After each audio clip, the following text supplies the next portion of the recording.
Um, in terms of enrichment, we're in the process of just kind of re-evaluating the enrichment program, making sure that there are a lot of different options for students and for a lot of different options for students in different grades.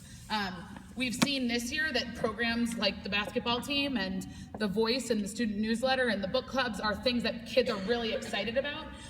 And I think that particularly the student newsletter has been really incredible to see how proud students are as they're walking around the building with their clipboards and interviewing people and publishing their own pieces. And so giving students more opportunity for that and ensuring that there's multiple opportunities for kids throughout 8th grade to kind of get involved in those after school enrichment programs are kind of our goals that we're working on now, revamping.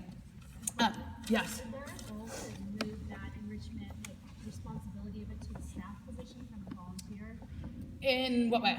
Like right now we have these really dedicated parents that are willing to do it, but it's a huge job. Is there ever the hope that it would move and become like a staff function? So it's currently not a PA function. Oh, it's not. Okay. No.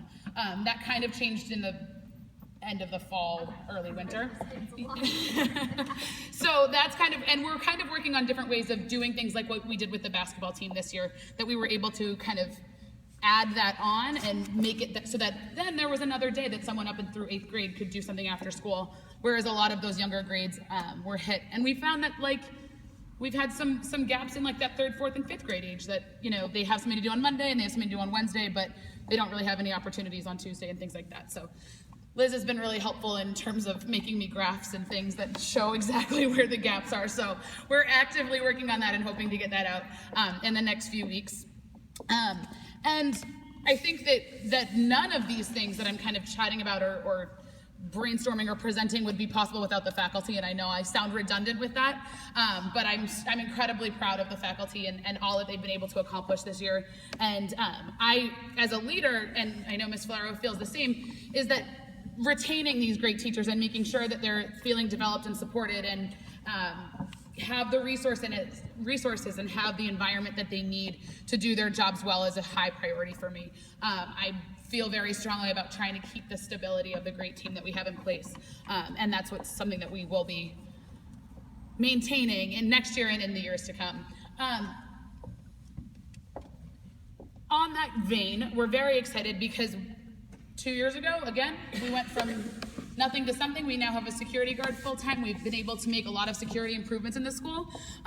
Those of you who follow the state funding laws, we will be able to get state funding for security guards next year, which is still kind of how that will roll out in the private schools is still developing, but we're really excited about that.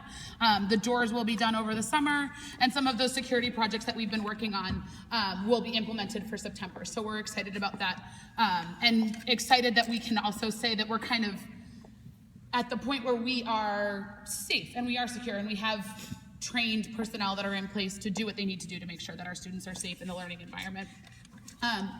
Quick question on security issue. Are we looking into maybe implementing, parents wearing something around their neck to identify them? Yes. So the ID, lanyards, are something that we are kind of looking into in terms of whether or what that system would look like. But some kind of ID system, I think, is necessary.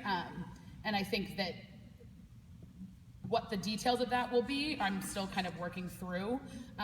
But I think it's something that we need, definitely. Nothing scary and no scanning situation or something like that, but just an identification I think is helpful. But trying to make that manageable for families as well is important so that you're not freaking out that your husband has the necklace or whatever, and trying to make sure that we can make it sustainable and that we can follow through on our end as well, and it's not just something that we kind of roll out and say, hope you wear it. So, yes. How am I doing on time? 6 or 7? Well, no one's here with a baby yet. So I guess we're okay. Are we okay? Okay. 2 more bullet points, and then you guys can get